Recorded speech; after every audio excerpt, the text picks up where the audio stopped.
Manu Dibango, naissance et enfance 1933-1949.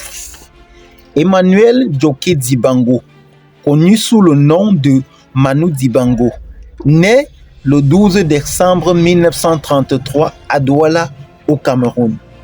Dans un foyer protestant, enfant curieux, il découvre très tôt les chants religieux et les musiques traditionnelles. C'est à l'adolescence qu'il part en France pour poursuivre ses études, où il découvrira le jazz et apprendra la mandoline, puis le piano et surtout le saxophone, l'instrument qui fera sa légende. Arrivé en Europe, Manu se place et se plonge dans les clubs de jazz et se fait connaître par son mélange audacieux de musique africaine, de jazz, de funk et de soul. Dans les années 60, il joue dans plusieurs formations en Belgique, en France et en Afrique, notamment au Congo-Zaïre, où il devient chef d'orchestre de l'African Jazz. C'est là qu'il forge son style unique, un pont entre l'Afrique et l'Occident, un son à la fois chaleureux, dansant et profondément novateur. En 1972, Manu Dibango enregistre un titre destiné à soutenir l'équipe camerounaise de football, Soul Makossa. La face B devient un phénomène mondial. Premier tube africain à entrer dans le top 40 américain. Titre repris, samplé et cité par d'innombrables artistes.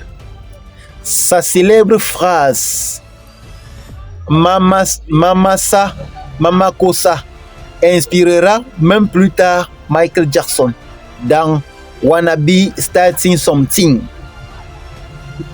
Ce morceau fait de Manu Dibango une icône planétaire, pionnier de la world music avant même que le terme n'existe.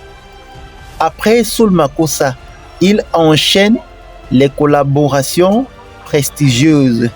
Fela Kuti, Herbie Hancock, Youssou N'Dour, Peter Gabriel, King Sonny Adé. Il traverse style et époque sans jamais se répéter. Jazz, Makossa, funk, afro-jazz, musique de film. Il devient aussi un ambassadeur culturel du Cameroun et de l'Afrique, toujours souriant, généreux et curieux.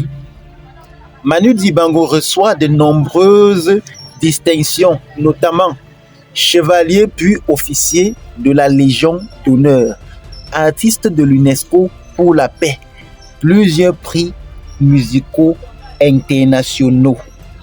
Il était admiré non seulement pour son talent, mais aussi pour sa simplicité et son ouverture.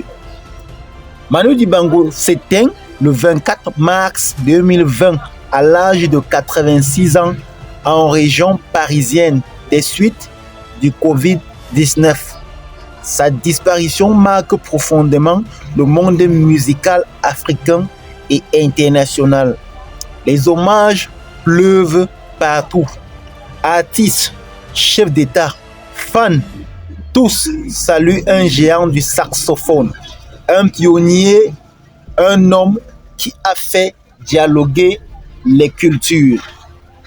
Manu Dibango laisse derrière lui plus de 40 albums, une signature musicale reconnaissable entre mille, une influence immense sur la musique africaine moderne, le jazz et la world music.